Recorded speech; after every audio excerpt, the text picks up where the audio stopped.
Hello dear student, welcome to my YouTube channel study with confidence. जैसा कि आपको दिखाई दे रहा है, हम लोग फिजिक्स क्लास 12 के चैप्टर नंबर 4 संधारित्र तथा परावैद्युत को डिस्कस कर रहे थे।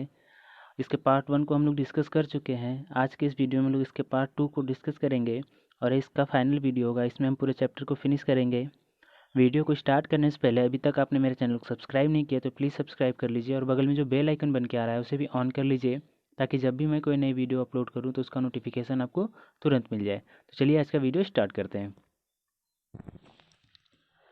आज की वीडियो का पहला टॉपिक है दो आवेशित चालकों को एक दूसरे से जोड़ने पर आवेशों का पुनर्वितरण। दो आवेशित चालकों को एक दूसरे से जोड़ने पर आवेशों का पुनर्वितरण। ठीक है, देखिए क्या करना है हमें।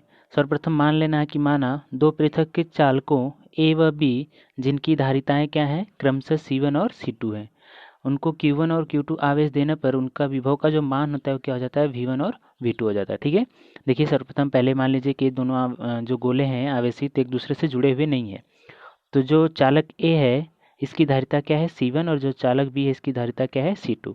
इसको Q1 आवेश देने पर और इसको Q2 आवेश देने पर इसका विभव क्या हो जाता है, V1, और इसका विभव क्या हो जाता है, V2 हो जाता है। ठीक है, चलिए अब फिर हम लोग जानते हैं कि होता है आपका Q इक्वल टू क्या होता है, CV।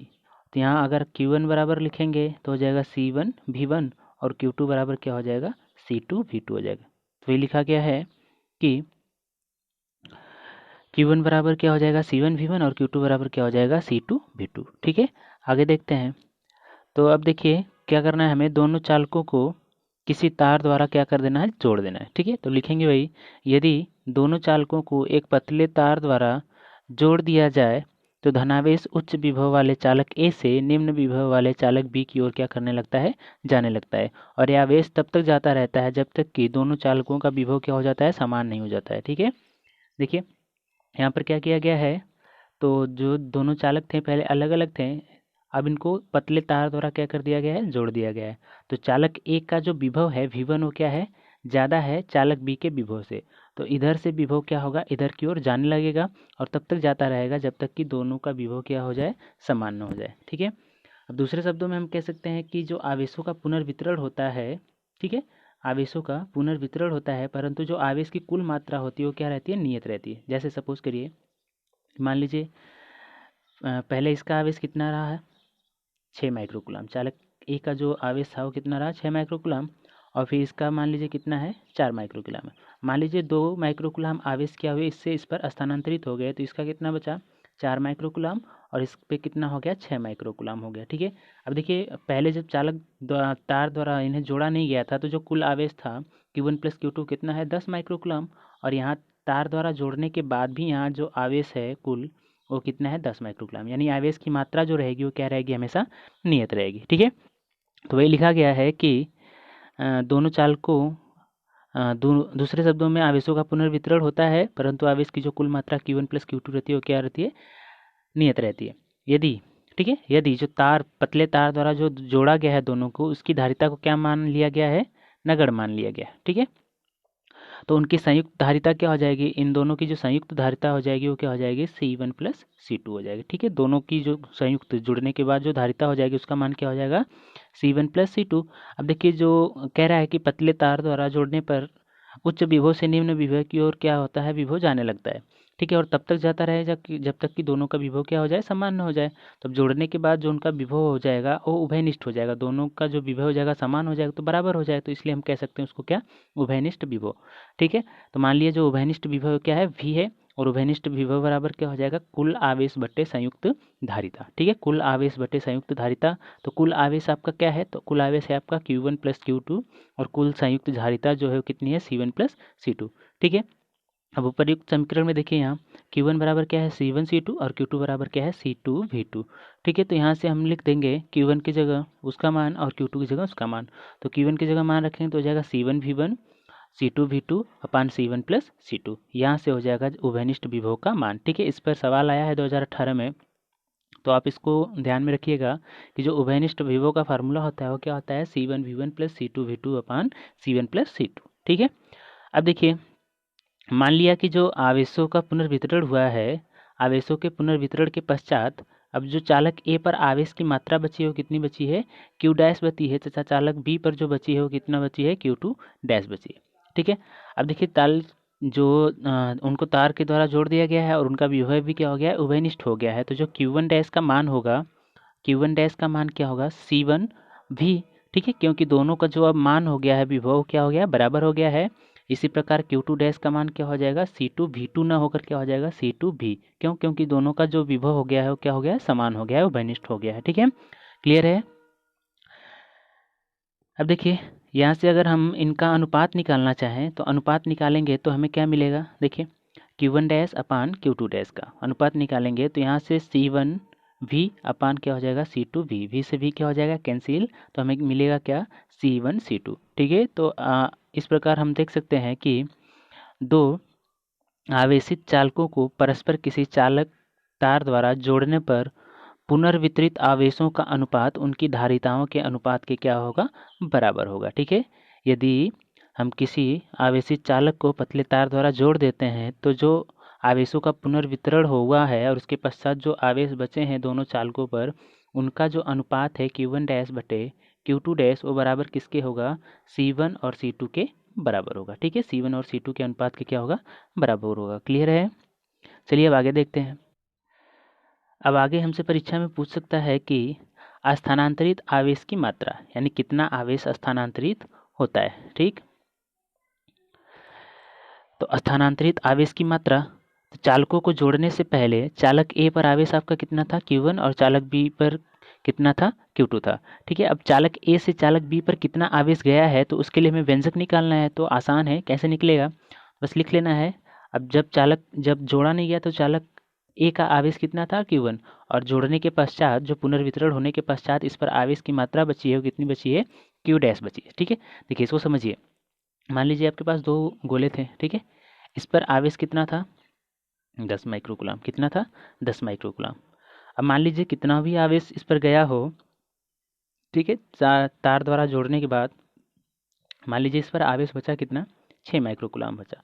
ठीक है, तो इस पर से इस पर कितना आवेश गया है इसको हम कैसे पता करेंगे, तो 10 माइक्रोकुलाम में से हम जो बचा हुआ है 6 माइक्रोकुलाम, इसको माइनस कर देंगे तो हमें मिलेगा कितना, 4 माइक्रोकुलाम। और यही क्या होगी, स्थानांतरित आवेश की मात्रा होगी। तभी ना, यहाँ पहले कितना था, 10 माइक्रोकुलाम था, तार द्वारा जोड़ने पर 4 माइक्रोकुलाम आवेश इस पर आया होगा, तभी ना अभी जो बचा हुआ है कितना बचा हुआ है, 6 माइक्रोकुलाम आवेश बचा हुआ है। ठीक है, तो उसको हम समझ सकते हैं कि पहले कितना था, Q1, और बाद में कितना हो गया, Q1 डैश हो गया। तो पहले जितना था और बचा जितना है, अगर उसको हम माइनस कर देंगे पहले में से, तो हमें जो स्थानांतरित आवेश की मात्रा है वो क्या होगी, पता चल जाएगी। ठीक है, नहीं समझ में आया तो एक बार फिर से समझिए। जैसे मान लीजिए दो गोले हैं, ठीक है, इस पर आवेश कितना है, 10 माइक्रोकुलाम। कितना है, 10 माइक्रोकुलाम। अब इसको चालक तार द्वारा जोड़ने पर अब आवेश पुनर्वितरित होगा, और मान लीजिए कि पुनर्वितरण के पश्चात जो इस पर आवेश की मात्रा बची है वो क्या है, 6 माइक्रोकुलाम है। अब ये क्या है आपका, पहले जब जोड़ा नहीं गया है, Q1, और ये क्या है, जोड़ने के बाद जो आवेश की मात्रा बची वो कितनी है, Q1 डैश है। ठीक है, ये क्या है, Q1 डैश। अब देखिए कितना आवेश स्थानांतरित हुआ है, अगर इसको हमें निकालना है, पता करना है, तो हम क्या करेंगे, 10 माइक्रोकुलाम में से हम 6 माइक्रोकुलाम क्या कर देंगे, माइनस कर देंगे, तो हमें पता चल जाएगा कि 4 माइक्रोकुलाम आवेश जो है ए से बी पर क्या हुआ है, स्थानांतरित हुआ है। ठीक है, तो यहाँ जो 10 है किसका मान है, Q1 का, और जो 6 है वो क्या है, Q1 डैश का। तो जब Q1 माइनस Q1 डैश करेंगे तो हमें स्थानांतरित आवेश की मात्रा क्या हो जाएगी, प्राप्त हो जाएगी। तो वही हमने लिखा है। ठीक है, देखिए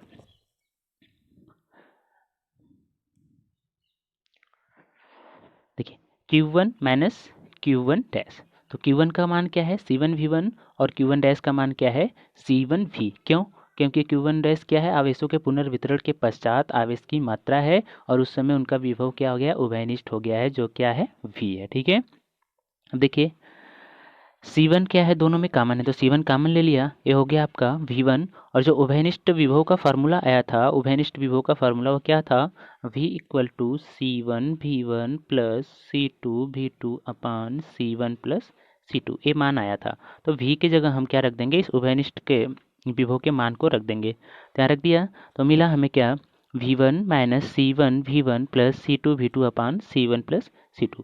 अब इसको सॉल्व करेंगे, तो सॉल्व करने के पश्चात, ठीक है, देखिए यहाँ क्या होगा आपका C1 प्लस C2 का मल्टीप्लाई होगा V1 में, तो हो जाएगा आपका C1 V1 plus C2 V1 हो जाएगा। माइनस से इसको ओपन करेंगे तो हो जाएगा minus C1 V1 minus C2 V2। ठीक है, अब देखिए माइनस C1 V1 और प्लस C1 V1 से क्या हो जाएगा, कैंसिल हो जाएगा, तो बचेगा क्या आपका C1 ब्रैकेट में क्या मिलेगा आपको C2 V1 minus C2 V2 upon C1 plus C2। C2 क्या है, दोनों में कॉमन है, तो C2 को बाहर ले लेंगे तो हो जाएगा Q1 माइनस Q डैश बराबर C1 C2 ब्रैकेट में V1 minus V2 upon C1 plus C2। ठीक है, ये होगा आपका जो स्थानांतरित आवेश की मात्रा होगी। अगर उसे निकालना होगा तो हम इस फार्मूले की मदद से क्या करेंगे, निकाल लेंगे कि कितना आवेश चालक ए से चालक बी पर स्थानांतरित हुआ है। फार्मूला एक बार रिवाइज करेंगे, कितनी स्थानांतरित होगी आवेश की मात्रा, तो C1 C2 ब्रैकेट में V1 minus V2 upon C1 plus C2। ठीक है, वीडियो को दोबारा देखिएगा, आपको आसानी से समझ में आ जाएगा, बहुत कठिन नहीं है। ठीक, अब देखिए, अब जब आवेशों का पुनर्वितरण होता है ना, तो सदैव ऊर्जा की क्या होती है, हानि होती है। ठीक है, ऊर्जा हमेशा क्या होती है, लॉस होती है। ठीक है, तो इसका व्यंजक 2017 और 2018 में क्वेश्चन आया है कि सिद्ध कीजिए कि आवेशों के पुनर्वितरण में सदैव ऊर्जा का क्या होता है, ह्रास होता है, सदैव ऊर्जा की क्या होती है, हानि होती है। इसको आपसे पूछा है 2017 और 18 में पूछा है, तो फ्यूचर में पूछ सकता है आपके आने वाले आगामी परीक्षा में। ठीक है, देखिए इसका भी आसान है, बस आपको लिख लेना है। क्या लिखना है पहले, तो मान लिया कि पहले चालक की जो स्थितिज ऊर्जा है वो क्या हो जाएगी, अभी दोनों को चालक तार से जोड़ा नहीं गया है, तो जो पहले की धारिता है वो क्या है C1 और उसका विभव क्या है V1, तो जो उसकी स्थितिज ऊर्जा हो जाएगी वो क्या हो जाएगी हाफ C1 V1 स्क्वायर। फिर इसी प्रकार दूसरे चालक की स्थितिज ऊर्जा क्या हो जाएगी हाफ C2 V2 स्क्वायर हो जाएगी। ठीक है, हाफ C2 V2 स्क्वायर हो जाएगी। कुल स्थितिज ऊर्जा, तो दोनों चालकों को जोड़ने से पहले, अभी जोड़ा नहीं गया, तो कुल स्थितिज ऊर्जा क्या हो जाएगी, दोनों को जोड़ देंगे, तो U बराबर हमें क्या मिल गया, हाफ कॉमन है दोनों में से।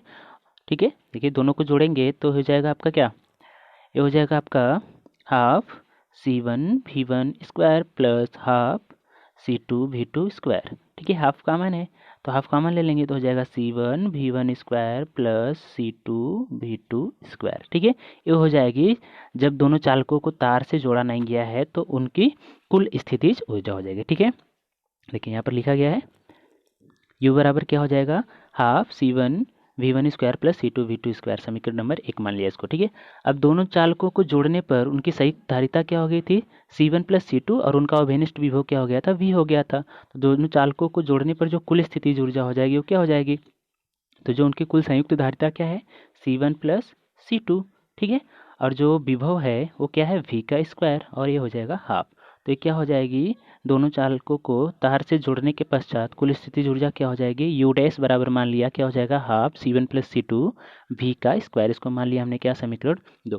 फिर वही करना है। ठीक है, पहले जो मान लिया कि जो पहले स्थितिज ऊर्जा उसकी क्या है U थी, पहले स्थितिज ऊर्जा क्या थी U, और अभी जोड़ने के बाद कितनी हो गई U डैश, तो कितनी ऊर्जा की हानि हुई है, तो पहले जितना था और बची जितना है उसमें से माइनस कर देंगे तो हमें पता चल जाएगा कितनी ऊर्जा की हानि हुई। सेम कॉन्सेप्ट, जैसे आवेश स्थानांतरित आवेश की मात्रा निकालनी, तो पहले कितना था Q और बचा कितना जोड़ने के बाद Q डैश, तो ये स्थानांतरित आवेश की मात्रा थी। तो उसी प्रकार जोड़ने से पहले उसकी जो कुल स्थितिज ऊर्जा कितनी है U, और जोड़ने के पश्चात उसकी स्थितिज ऊर्जा कितनी है U डैश, तो ऊर्जा की जो हानि हुई है वो कितनी हुई है U माइनस U डैश हुई है, इसी को हमें निकालना है। ठीक है, समीकरण दोनों ख्याल रखेंगे कि पहला समीकरण क्या है U का मान half C1 V1 square plus C2 V2 square, समीकरण 1, और जोड़ने के पश्चात U डैश का मान है वो कितना है half C1 plus C2 V का होल स्क्वायर, समीकरण नंबर 2 इसको मान लिया। ठीक है,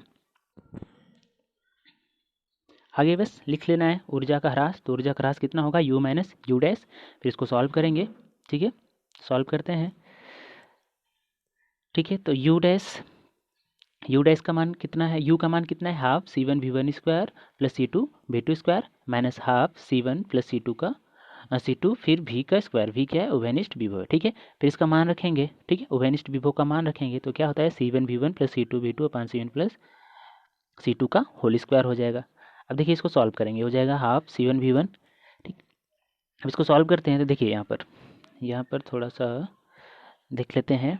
यहाँ पर देखिए जो इस C1 प्लस C2 का ये पूरे का होल स्क्वायर है ना, तो इसका भी क्या होगा होल स्क्वायर होगा, और एक C1 प्लस C2 से एक C1 प्लस C2 कटेगा तो बचेगा क्या नीचे C1 प्लस C2 केवल बचेगा। ठीक है, और ऊपर हो जाएगा आपका C1 V1 plus C2 V2 का होल स्क्वायर। ठीक है, हाफ दोनों में से कॉमन है, हाफ क्या है, दोनों में से कॉमन है तो दोनों में से कॉमन ले लिया। अब देखिए ये हो जाएगा आपका क्या, C1 प्लस, ठीक है कैसे सॉल्व करेंगे देख लीजिए इसको, देखिए इसका मल्टीप्लाई होगा इधर तो हो जाएगा आपका C1 V1 square plus C2 V2 square C1 plus C2 minus ये हो जाएगा आपका C1 V1 plus C2 V2 का होल स्क्वायर अपान टोटल के अपान क्या हो जाएगा C1 प्लस C2। अब इसको सॉल्व करेंगे तो आपका देखिए ये हो गया आपका, मल्टीप्लाई करिए तो हो जाएगा C1 और इंटू C1 क्या हो जाएगा C1 स्क्वायर V1 स्क्वायर, ठीक है। फिर इसका करेंगे इसमें तो हो जाएगा C1 का करेंगे इसमें तो हो जाएगा C1 C2 V2 स्क्वायर, ठीक है। फिर C2 का करेंगे तो हो जाएगा C1 C2 V1 स्क्वायर, फिर C2 का करेंगे तो हो जाएगा C2 का स्क्वायर V2 का स्क्वायर। इसको ओपन करेंगे और माइनस का मल्टीप्लाई करेंगे तो A प्लस बी के होल स्क्वायर करेंगे तो हो जाएगा C1 V1 square, minus multiply करेंगे तो क्या हो जाएगा माइनस C1 V1 स्क्वायर। फिर इसी तरह हो जाएगा प्लस C2 V2 स्क्वायर, इसको भी माइनस से मल्टीप्लाई करेंगे तो कितना हो जाएगा माइनस C2 V2 स्क्वायर। फिर इसके बाद माइनस क्या होगा, होता है 2AB तो यहाँ हो जाएगा 2C1 C2 V1 V2 और प्लस है तो माइनस मल्टीप्लाई करते हैं तो क्या हो जाएगा minus 2C1 C2 V1 V2। अब देखिए C1 V1 स्क्वायर से C1 V1 स्क्वायर क्या होगा कैंसिल होगा, C1 V1 स्क्वायर से C1 V1 स्क्वायर क्या होगा कैंसिल होगा, इससे क्या हो जाएगा कैंसिल, C2 V2 स्क्वायर से C2 V2 स्क्वायर क्या होगा कैंसिल हो जाएगा। बचेगा क्या, तो बचेगा आपका C1 C2 V1 का whole square plus C1 C2 V2 का whole square minus 2C1 C2 V1 V2। अब देखिए C1 C2 यहाँ भी है, C1 C2 यहाँ भी है, C1 C2 यहाँ भी है तो C1 C2 क्या कर लेते हैं कॉमन और नीचे से क्या ले लेते हैं हम कॉमन C1 प्लस C2, ठीक है। तो ऊपर बचेगा क्या आपका V1 square plus V2 square minus 2V1 V2, ठीक है। जैसे A square minus B square minus 2AB, ठीक है। तो माइनस नहीं होता है क्या आता है प्लस होता है, यहाँ पर प्लस होता है तो हो जाता है आपका किसका फार्मूला A माइनस बी का होल स्क्वायर का फार्मूला हो जाता है। तो यहाँ ए की जगह क्या आपको दिख रहा है, तो ए की जगह है आपका क्या V1 और बी की जगह क्या है V2 तो हो जाएगा V1 माइनस V2 का होल स्क्वायर, क्या हो जाएगा V1 माइनस V2 का होल स्क्वायर। तो जो ऊर्जा की हानि होगी वो कितनी होगी, ऊर्जा की हानि फार्मूला आ जाएगा आपका C1 C2 अपान, ठीक है 2C1 plus C2 V1 minus V2 का होल स्क्वायर, ठीक है। उपर्युक्त समीकरण से यह सिद्ध होता है, उपर्युक्त समीकरण से यह सिद्ध होता है कि आवेशों के पुनर्वितरण में सदैव ऊर्जा की क्या होती है हानि होती है। 2018 और 2017 में एक क्वेश्चन क्या था पूछा था कि सिद्ध कीजिए कि आवेशों के पुनर्वितरण में सदैव ऊर्जा की क्या होती है हानि होती है। तो यहाँ तक आपको करना पड़ेगा, जो पूछेगा उसी को करेंगे, ठीक है।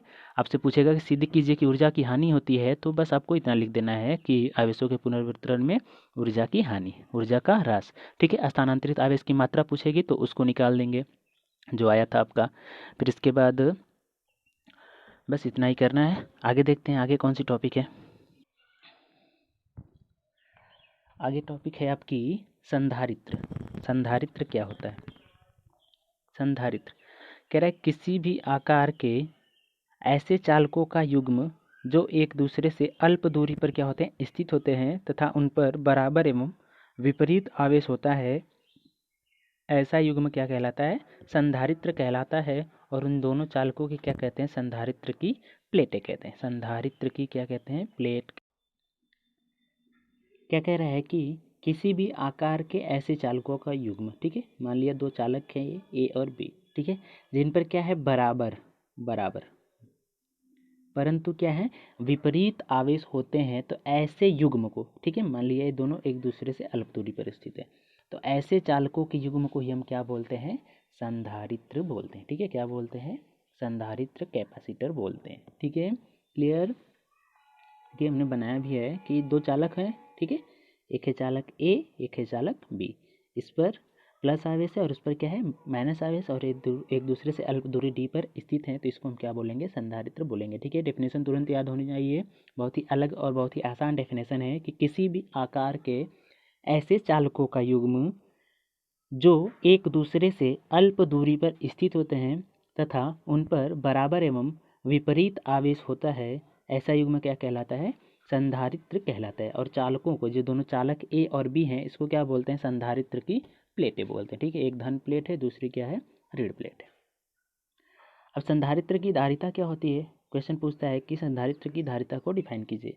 तो संधारित्र की धारिता क्या होती है, तो किसी संधारित्र की एक प्लेट को दिए गए आवेश तथा दोनों प्लेटों के बीच उत्पन्न विभवांतर के अनुपात को संधारित्र की क्या कहते हैं? धारिता कहते हैं। ठीक है, किसी संधारित्र की किसी एक प्लेट को दिए गए आवेश, ठीक है, संधारित्र में दो प्लेटें हैं तो किसी एक प्लेट को दिए गए आवेश तथा दोनों प्लेटों के बीच उत्पन्न विभवांतर के अनुपात को क्या कहते हैं? संधारित्र की धारिता कहते हैं। ठीक है, माना संधारित्र की प्लेटों पर आवेश क्या है? प्लस Q1 तथा माइनस Q1 तथा उनके बीच का विभवांतर क्या है? V हो, तो संधारित्र की धारिता क्या हो जाएगी? किसी एक को, तो मान लीजिए इसको दिया गया आवेश क्या है? Q है, तो उसका मान और उनके बीच उत्पन्न विभवांतर V के अनुपात को हम क्या बोलते हैं? उसकी धारिता बोलते हैं। और इसे किससे प्रदर्शित करते हैं? C से प्रदर्शित करते हैं। आप लोग कमेंट सेक्शन में बताएंगे कि C का मात्रक क्या होता है और उसकी विमा क्या होती है। C का मात्रक क्या होता है और उसकी विमा क्या होती है। ठीक है, आगे देखिए, आगे बोल रहा है कि संधारित्र को प्रभावित करने वाले कारक, संधारित्र को क्या क्या प्रभावित करता है? तो संधारित्र को प्रभावित करने वाले निम्नलिखित कारक हैं। पहला तो क्या है? प्लेटों का क्षेत्रफल। ठीक है, प्लेटों के क्षेत्रफल पर किस प्रकार निर्भर करता है? तो कह रहा है कि संधारित्र की धारिता प्लेटों के क्षेत्रफल बढ़ाने पर बढ़ती है तथा घटाने पर क्या होती है? घटती है। ठीक है, जो प्लेट है, अगर इसके क्षेत्रफल को हम क्या करेंगे? इसके क्षेत्रफल को हम क्या करेंगे? इसके क्षेत्रफल को हम क्या करेंगे? बढ़ाएंगे तो इसकी जो धारिता होगी C का मान क्या होगा? बढ़ जाएगा। ठीक है, देखिए, अतः हम कह सकते हैं कि जो संधारित्र की प्लेटों की धारिता होती है वो क्या होती है? प्लेटों के क्षेत्रफल के अनुक्रमानुपाती होती है। इस प्रकार हम लिख सकते हैं कि C प्रोपोर्शनल टू A या फिर C समानुपाती अनुक्रमानुपाती A। ठीक है, क्लियर है? यानी क्षेत्रफल बढ़ाएंगे तो उनके बीच की दूरी क्या होगी? कम होगी, और जब दूरी कम होगी तो इसके बाद इसकी धारिता का मान क्या हो जाएगा? बढ़ जाएगा। ठीक है, आगे कह रहा है कि प्लेटों के बीच की दूरी पर, प्लेटों के बीच की दूरी पर, तो संधारित्र की प्लेटों के बीच की दूरी के क्या होती है? व्युत्क्रमानुपाती होती है। यानी दूरी को घटाने पर जो धारिता का मान होगा वो क्या होगा? बढ़ेगा। C का मान क्या होगा? बढ़ेगा। ठीक, अर्थात प्लेटों के बीच की दूरी बढ़ाने पर धारिता का मान क्या होगा? घटेगा, तथा प्लेटों के बीच की दूरी कम करने पर धारिता का मान क्या होगा? बढ़ेगा। ठीक है, क्लियर? आगे तीसरा किस पर निर्भर?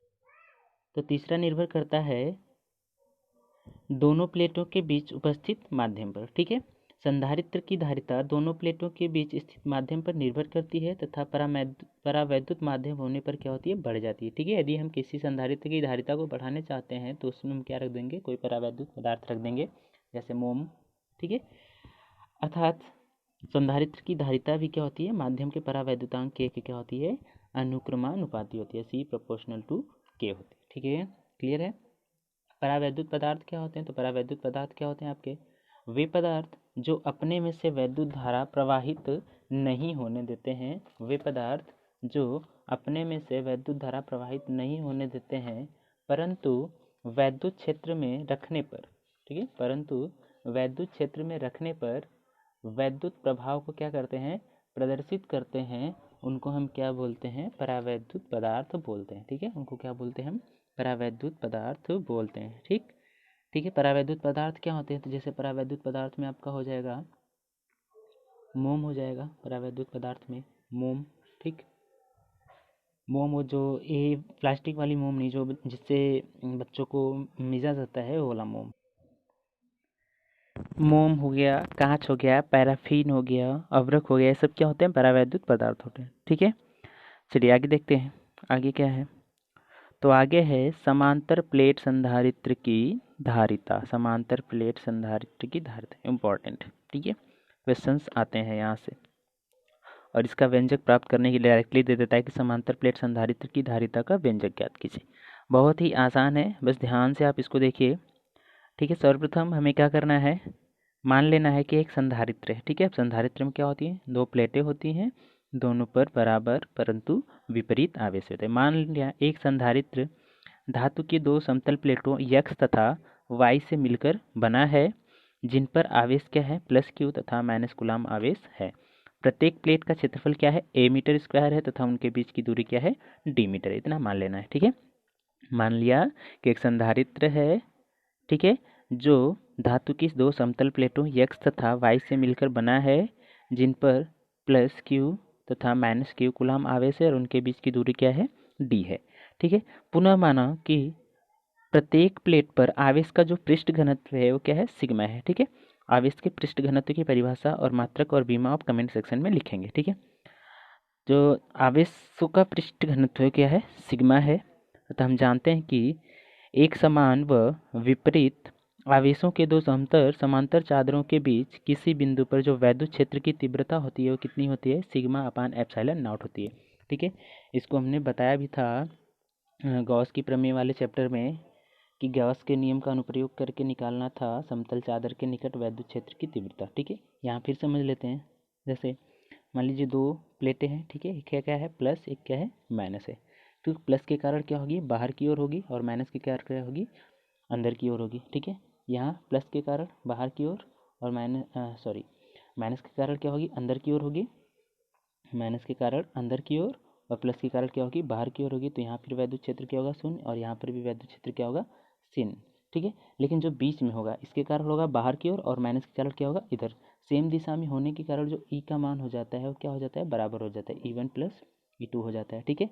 अब बाहर क्या होता है, किसी बिंदु पर जो मान होता है चादर के निकट वो क्या होता है आपका, तो होता है आपका E equal to sigma upon 2 epsilon naught. ठीक है। प्लस क्यू के कारण इतना और माइनस क्यू के कारण इतना, तो आपका क्या हो जाएगा, और बराबर है तो जगह 2 सिग्मा अपान 2 एप्सिलॉन नॉट। 2 से 2 कैंसिल हो जाएगा तो बचेगा क्या, सिग्मा अपान एप्सिलॉन नॉट। ठीक है। तो दो चादरों के बीच जो वैद्युत क्षेत्र की तीव्रता होती है वो कितनी होती है, E इक्वल टू होता है सिग्मा अपान एप्सिलॉन नॉट। ठीक है।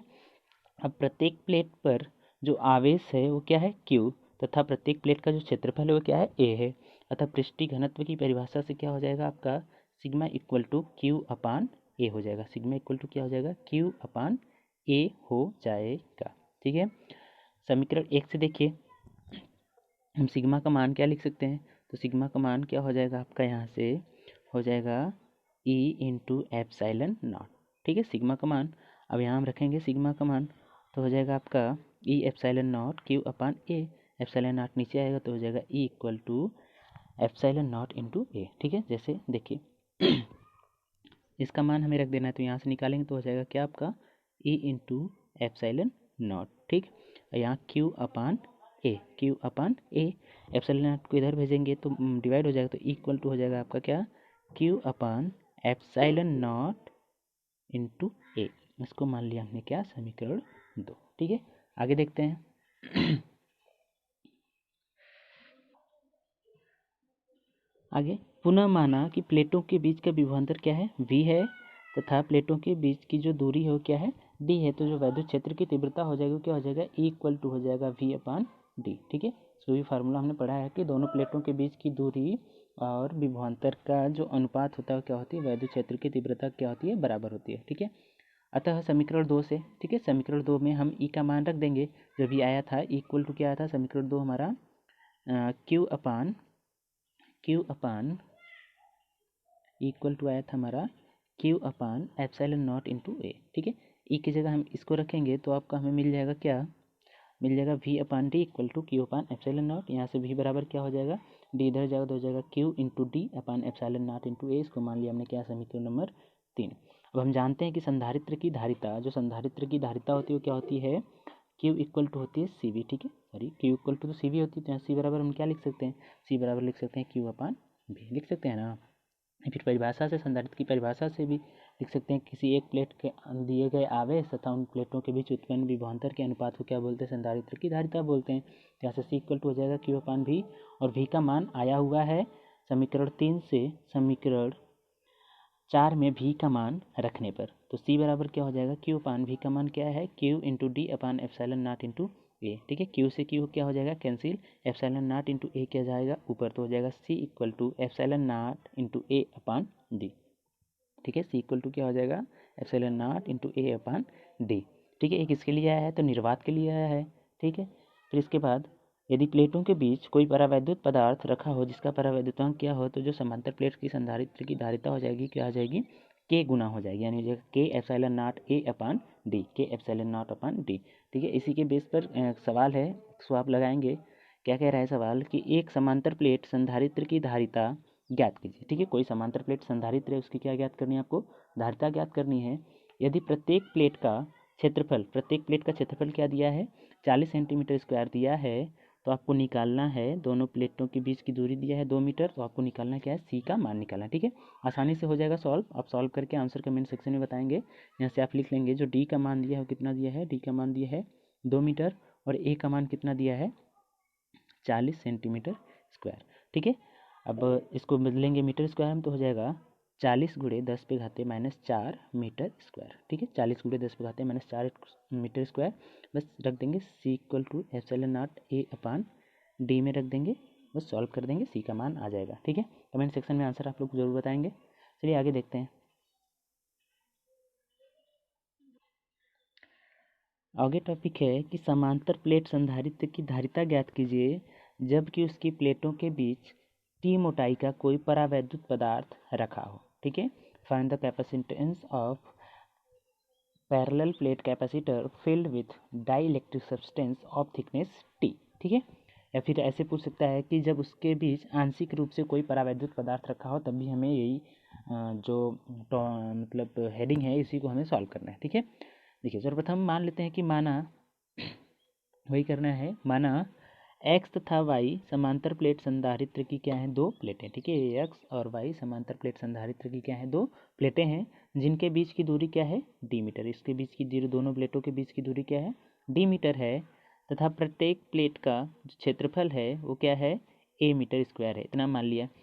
अब पुनः मान लिया कि दोनों प्लेटों के बीच परावैद्युत पदार्थ रखा गया है जिसकी मोटाई कितनी है, टी मीटर। ठीक है, ये परावैद्युत पदार्थ है जिसकी मोटाई कितनी है, टी मीटर है। ठीक है, इतना लिखने के बाद अब देखिए, अगर ये टी मोटाई का परावैद्युत पदार्थ नहीं होता तो इनके बीच की दूरी कितनी होती है, दोनों प्लेटों के बीच की टी मीटर होती। ठीक है, टी मीटर। अब इसके बीच में चूंकि ये परावैद्युत पदार्थ भी रख दिया गया है, तो इसकी जो मोटाई है इसको क्या करना पड़ेगा, हमें माइनस करना पड़ेगा, तब हमें इन दोनों प्लेट की जो वास्तविक दूरी है उसका पता लगेगा। तो अतः प्लेटों के बीच की वायु में दूरी कितनी हो जाएगी, तो पहले कितनी थी, डी, और टी रखने के बाद कितनी हो जाएगी, तो हो जाएगी डी माइनस टी।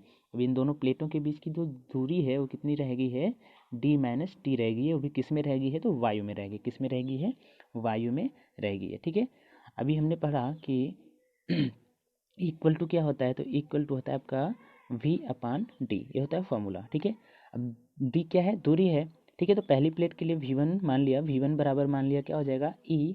ठीक है, d माइनस टी। अब दूरी क्या है, d माइनस टी, तो d का मल्टीप्लाई हो जाएगा, तो हो जाएगा आपका v1 बराबर e d माइनस टी। अभी e का मान क्या होता है, e का मान क्या होता है दोनों प्लेटों के बीच, तो होता है q upon epsilon naught into A. अभी पीछे हम जो टॉप समांतर प्लेट की संधारिता निकाली है उसमें हमने इसको सॉल्व किया है, ई का मान कैसे आया है। ठीक है, अब देखिए इसको मान लिया हमने क्या, समीकरण नंबर 1। अब परावैद्युत पदार्थ में वैद्युत क्षेत्र की तीव्रता तथा उसके कारण उत्पन्न विभवांतर। परावैद्युत पदार्थ के कारण जो विभवांतर हो जाएगा वो कितना हो जाएगा, v2 बराबर हो जाएगा आपका ई टी। ठीक है, जो उसकी मोटाई है टी अपान क्या हो जाएगा, परावैद्युतांक, उसका जो परावैद्युतांक है के। ठीक है, अभी ई का मान वही Q upon epsilon naught into A के, और ये हो जाएगा आपकी उसकी मोटाई क्या है, टी है। ठीक है, यानी इसकी जो दूरी है डी का मान वो क्या है, टी है। ठीक, क्लियर। अब देखिए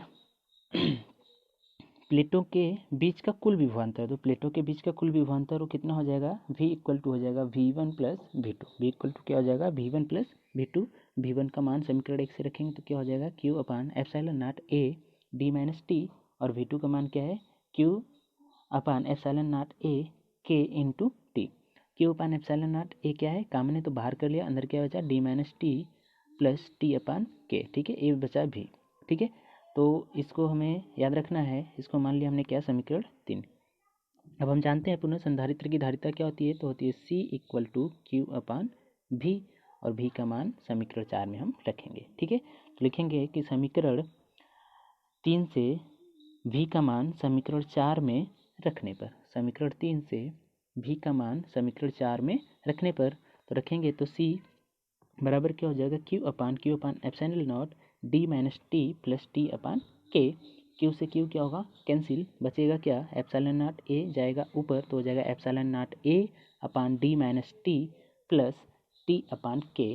तो ये होगा समांतर प्लेट संधारित्र की धारिता का व्यंजक जब उसके बीच टी मोटाई का कोई परावैद्युत पदार्थ रखा हो जिसका परावैद्युतांक क्या हो, के हो। ठीक है, दोनों टॉपिक इम्पॉर्टेंट है, मतलब अल्टरनेट पूछे जाते हैं, चाहे ए टॉपिक दे दिया जाए चाहे आपको समांतर प्लेट संधारित्र की धारिता का टॉपिक दे दिया जाए। अब इसमें चाहे तो हम केस लगा सकते हैं, जैसे केस फर्स्ट कर दें हम कि जो प्लेटों के बीच टी मोटाई का परावैद्युत पदार्थ रखा था वो नहीं है, अब पूरे प्लेट में ही क्या भर दिया गया है, जो उनके बीच वायु थी वहाँ पे क्या भर दिया गया है, भर दिया गया है आपका क्या, पूरा परावैद्युत पदार्थ ही भर दिया गया। तो टी और डी आपस में क्या हो जाएंगे, बराबर हो जाएंगे। टी और डी आपस में क्या हो जाएंगे, बराबर। तो यहाँ टी बराबर डी हो जाएगा, तो टी की जगह डी रखें तो जगह डी माइनस टी, ये हो जाएगा क्या आपका 0। तब जब पूरे पदार्थ में परावैद्युत पदार्थ रख दिया जाएगा तो क्या हो जाएगा के into epsilon naught A upon D, जो कि समांतर प्लेट संधारित्र की धारिता में व्यंजक ये आया था। ठीक है, जब के परावैद्युतांक माध्यम में रखा हो। अब प्लेटों के बीच निर्वात हो, यानी टी मोटाई का कोई परावैद्युत पदार्थ रखा ही नहीं, तो टी बराबर क्या हो जाएगा 0। तो इस जगह डी माइनस 0 प्लस 0 अपान के, इसका मान क्या हो जाएगा 0, और ये जगह डी माइनस 0 डी। ठीक है, तो ये हो जाएगा C equal to epsilon naught A upon D. ये व्यंजक भी आया था पिछले वाले टॉपिक में। अब कह रहा है कि यदि प्लेटों के बीच टी मोटाई की, प्लेटों के बीच टी मोटाई की धातु की पट्टी रखी हो, तो धातु के लिए के का मान, धातु के लिए जो परावैद्युतांक होता है, धातु के लिए जो परावैद्युतांक होता है वो कितना होता है, एप्सिलॉन इन्फिनिटी होता है। तो इन्फिनिटी रखेंगे तो हो जाएगा क्या आपका पूरा 0, और ये हो जाएगा क्या आपका C equal to epsilon naught A T minus T. ठीक है, आपसे पूछ सकता है कि यदि समांतर प्लेटों के बीच टी मोटाई की कोई धातु की पट्टी रखी हो तो उसके लिए धारिता का मान क्या होगा, संधारित्र की धारिता क्या होगी, तो क्या हो जाएगी C equal to epsilon naught A upon D minus T हो जाएगी। ठीक है, कब, जब धातु रखी हो। ठीक है, आगे देखते हैं। तो आगे है टॉपिक आपकी संधारित्रों का संयोजन। संधारित्रों का क्या संयोजन, कितने तरीके से हम संधारित्रों को जोड़ सकते हैं। तो संधारित्रों को जोड़ने की प्रमुख कितनी विधियां हैं, तो 2 विधियां हैं। एक है आपका श्रेणी क्रम और दूसरा क्या होता है, समांतर क्रम होता है। तो श्रेणी क्रम हम किसको कहते हैं, तो मान लीजिए आपके पास कितना हो संधारित्र है, मान लिया हम 3 को लेकर सॉल्व करते हैं, और क्वेश्चन में भी यही आता है पेपर में कि 3 संधारित्रों के श्रेणी क्रम संयोजन की तुल्य धारिता का व्यंजक ज्ञात कीजिए। ठीक है, इधर तार से जोड़ देंगे और इधर इसको क्या कर देंगे, पृथ्वी से संबंधित कर देंगे। ठीक है, मान लीजिए पहली प्लेट को क्या किया गया, प्लस क्यू आवेश दिया गया। तो हम पहले चैप्टर में पढ़े हैं प्रेरण द्वारा आवेशन की प्रक्रिया। तो इसके प्रेरण के कारण इसके पास वाली सतह पर विपरीत आवेश तथा दूर वाली सतह पर क्या होगा, समान आवेश आ जाएगा, और ये आवेश फिर इस पर स्थानांतरित होगा, फिर यहाँ माइनस आएगा, फिर प्लस, फिर यहाँ माइनस, इस प्रकार से क्या होगा, होता रहेगा। तो पहले तो हमें इसकी परिभाषा लिखने के श्रेणी क्रम संयोजन कहते हैं किसे।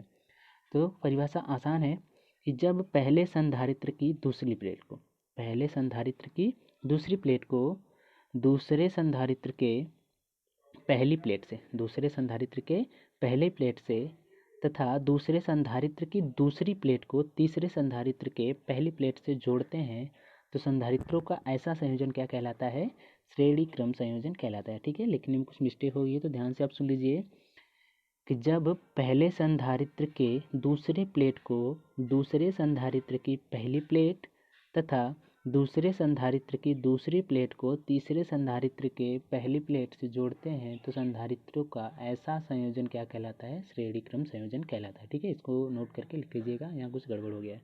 ठीक है, अब देखिए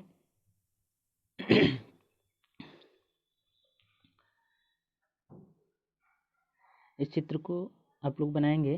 कह रहा है उपर्युक्त चित्र में 3 संधारित्रों को श्रेणी क्रम में जोड़ा गया। उपर्युक्त चित्र में 3 संधारित्रों को किस में जोड़ा गया है, श्रेणी क्रम में जोड़ा गया है। माना कि विद्युत स्रोत द्वारा पहले संधारित्र C1 की पहली प्लेट को क्या दिया गया, प्लस क्यू आवेश दिया जाता है तथा प्रेरण द्वारा C1 की दूसरी प्लेट पर माइनस क्यू आवेश उत्पन्न हो जाता है। ठीक है, इस पर कैसा आवेश हो जाएगा, माइनस क्यू आवेश उत्पन्न हो जाएगा, और दूर वाली सतह पर क्या हो जाएगा, भीतरी सतह पर तो विपरीत हो जाएगा, और दूर वाली पर क्या हो जाएगा प्लस, और ये आगे वाले पर क्या हो जाएगा, स्थानांतरित हो जाएगा। इसी प्रकार C2 तथा C3 पर आवेश उत्पन्न हो जाता है। ठीक है, इतना लिखने के बाद मान लेंगे, माना संधारित्रों के प्लेटों के बीच का विभवांतर क्या है, क्रमशः V1 V2 तथा V3 है। ठीक है, तो V1 बराबर क्या हो जाएगा, C बराबर होता है क्या, Q अपान V। तो V को इधर लाएंगे तो हो जाएगा V equal to Q upon C। तो V1 बराबर आपका क्या हो जाएगा, तो V1 बराबर हो जाएगा Q1 अपान C1। V2 बराबर क्या हो जाएगा Q अपान C2 और V3 बराबर क्या हो जाएगा Q अपान C3। इतना बस याद रखना है कि इसमें जो आवेश की मात्रा होगी Q का मान क्या होगा, सभी संधारित्र के लिए समान होगा। यदि बिंदु A व B के बीच का कुल विभवांतर क्या हो V, तो V बराबर क्या हो जाएगा Q अपान C हो जाएगा। ठीक है, देखिए यहाँ पर अलग अलग विभवांतर क्यों हो जा रहा है, क्योंकि यहाँ पर देखिए अगर इसके बीच विभवांतर निकालेंगे तो कुछ अलग आएगा, यहाँ निकालेंगे कुछ अलग आएगा, यहाँ निकालेंगे क्या आएगा, कुछ अलग आएगा, क्योंकि ये तीनों अलग अलग बिंदुओं के बीच जुड़े हुए हैं। ठीक है, अब देखिए अब कुल विभव क्या हो जाएगा, V equal to V1 plus V2 plus V3। V का मान क्या है Q अपान C, V1 का मान क्या है Q अपान C1, V2 का मान क्या है Q अपान C2, V3 का मान क्या है Q अपान C3। ठीक है, Q सब में से क्या है कॉमन, तो Q क्या हो जाएगा, कैंसिल हो जाएगा, तो बचेगा आपका 1 upon C equal to 1 upon C1 plus 1 upon C2 plus 1 upon C3। अतः संधारित्रों के श्रेणी क्रम संयोजन में जो तुल्य धारिता का मान आएगा वो क्या आएगा, हमेशा न्यूनतम होगा। ठीक है, जो सबसे छोटा संधारित्र होगा, धारिता वाला संधारित्र, उससे भी कम आएगा तुल्य धारिता का मान। ठीक है, यदि आपको न्यूनतम धारिता चाहिए तो आपको संधारित्रों को किस क्रम में जोड़ना पड़ेगा, तो किस क्रम में जोड़ना पड़ेगा, श्रेणी क्रम में जोड़ना पड़ेगा। ठीक है, आगे देखते हैं तो संधारित्रों का समांतर क्रम संयोजन। संधारित्र समांतर क्रम संयोजन, संधारित्रों का समांतर क्रम संयोजन क्या होता है, इसकी परिभाषा और आसान है कि जब सभी संधारित्रों की पहली प्लेट किसी एक बिंदु से तथा दूसरी प्लेट किसी अन्य बिंदु से जुड़े हों तो ऐसा संयोजन कहलाता है समांतर क्रम संयोजन। ठीक है, देखिए तीन संधारित्र हैं, ठीक, तीनों संधारित्र की जो पहली प्लेट है किसी एक बिंदु से जुड़ी है और दूसरी प्लेट जो किसी अन्य बिंदु से जुड़ी है, तो ऐसे संयोजन को हम क्या बोलते हैं, समांतर क्रम संयोजन बोलते हैं। ठीक है, चित्र बनाएंगे फिर लिखेंगे, उपर्युक्त चित्र में तीन संधारित्रों को समांतर क्रम में जोड़ा गया है।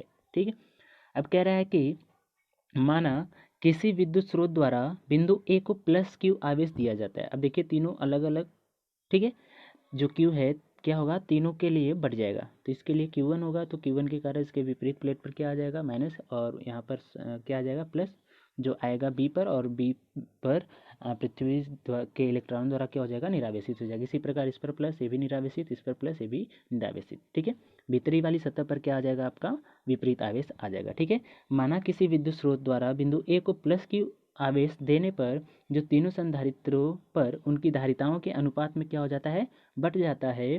प्रेरण द्वारा संधारित्र की दूसरी प्लेट की भीतरी सतह पर ऋणावेश उत्पन्न हो जाता है और बाहरी सतह पर धनावेश पृथ्वी से आने वाले इलेक्ट्रॉनों से क्या हो जाते हैं, निरावेशित हो जाते हैं। ठीक है, पृथ्वी से इलेक्ट्रॉन से क्या हो जाएगा, निरावेशित हो जाएगा।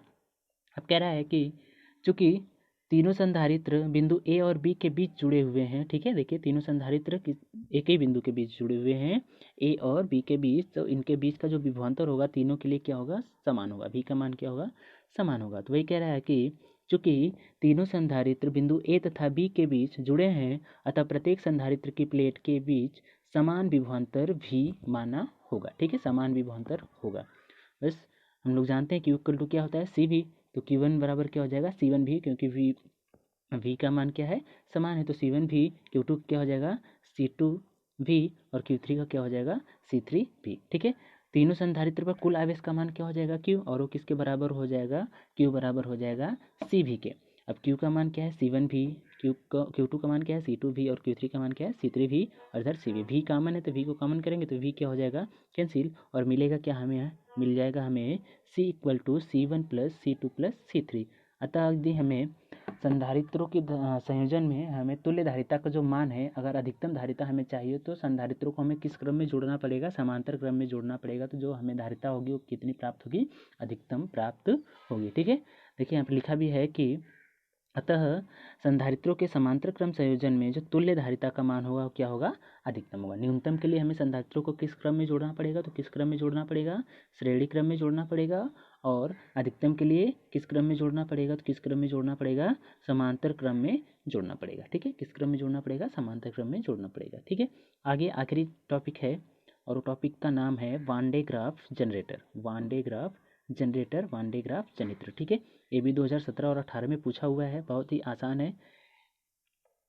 ठीक है, सर्वप्रथम सन 1931 ईस्वी में वान डे ग्राफ नामक वैज्ञानिक ने एक स्थिर वैद्युत जनित्र की रचना की। ठीक है, वैद्युत जनित्र स्थिर वैद्युत घटनाओं पर आधारित था। स्थिर वैद्युत जनित्र की रचना की जिसकी सहायता से अति उच्च विभव, ठीक है, अत्यधिक ऊंचा विभव उत्पन्न किया जा सकता था, और वो भी किस कोटि का, तो 10⁻6 वोल्ट, यानी 1 2 3 4 5 6। ठीक है, कितना, राई दहाई सैकड़ा हज़ार 10,000 लाख 10 लाख। ठीक है, 10 लाख वोल्ट उत्पन्न किया जा सकता था। तो आप सोच सकते हैं कि कितना हमारे घरों में स्टेबलाइजर में 240 वोल्ट आता है, इससे ज़्यादा अधिक होता है, 400 वोल्ट होता है, तो हम लोगों के जो अप्लायंसेज होते हैं वो क्या होते हैं, ख़राब होने लगते हैं। आप सोचिए 10 लाख वोल्ट उत्पन्न कर रहा है तो कितना अधिक वोल्टेज होगा। ठीक है, तो वान डे ग्राफ ने सन 1931 ईस्वी में एक स्थिर वैद्युत जनित्र की रचना की जिसकी सहायता से अति उच्च विभव 10⁻6 वोल्ट उत्पन्न किया जा सकता है। इनके नाम पर ही इस जनरेटर को या फिर इस जनित्र को क्या बोला गया, वान डे ग्राफ जनित्र बोला गया है। किस सिद्धांत पर क्या कार्य करता है, तो ये सिद्धांत दो सिद्धांतों पर कार्य करता है। पहला तो है कि यदि किसी आवेशित चालक के वायु में विद्युत विसर्जन उसके निकीले सिरों की प्राथमिकता से होता है। ठीक है, जैसे मान लीजिए कोई हमारे पास चालक है, ठीक है, जो क्या है, नुकीला है, तो सिग्मा से हम देखेंगे कि जो सिग्मा का मान होगा वो कहाँ पर अधिकतम होगा, तो इसके नोक पर अधिकतम होगा, क्योंकि सिग्मा इक्वल टू क्या होता है, Q/A, एकांक क्षेत्रफल में उपस्थित आवेश की मात्रा। क्षेत्रफल जितना अधिक होगा सिग्मा का मान क्या होगा, उतना ही अधिक होगा। ठीक है, तो यहाँ पर जो नोक है, इस नोकों पर जो क्यू का मान होगा वो क्या होगा, अधिकतम होगा। ठीक है, और सिग्मा का मान जब अधिकतम होगा तो क्यू का मान भी क्या होगा, अधिकतम होगा। ठीक है, और खोखले चालक का जो आवेश होता है वो कहाँ पर विद्यमान होता है, तो उसके बाहरी पृष्ठ पर विद्यमान होता है। लो हम लोग जानते हैं। तो आपसे पूछा जाएगा कि वान डे ग्राफ जनित्र की संरचना, सिद्धांत तथा कार्यविधि को सचित्र समझाइए, तो आपको पूरा लिखना पड़ेगा। ठीक है, देखिए आगे संरचना कैसे बना होता है, तो कह रहा है कि इसमें एक धातु का बड़ा गोला यस दो अचालक स्तंभों ए व बी पर सधा होता है। ठीक है, खड़ा होता है। ठीक है, एक धातु का गोला है बड़ा सा, और दो अचालक स्तंभों ए और बी पर क्या है, सधा हुआ है। ठीक है, चित्र को आप बनाएंगे, मेरी कला उतनी अच्छी नहीं है तो जैसा हम बना सकते थे वैसा बनाएं, आप लोग बाकी अच्छा से बनाइएगा। देखिए, अब फिर रबर की सिराहीन बेल्ट घिरनियों P1 और P2 को क्या करती है, जोड़े रहती है। ठीक है, दो घिरनियाँ हैं P1 और P2, इनको बेल्ट है रबर की, क्या करती है, जोड़े रखती है।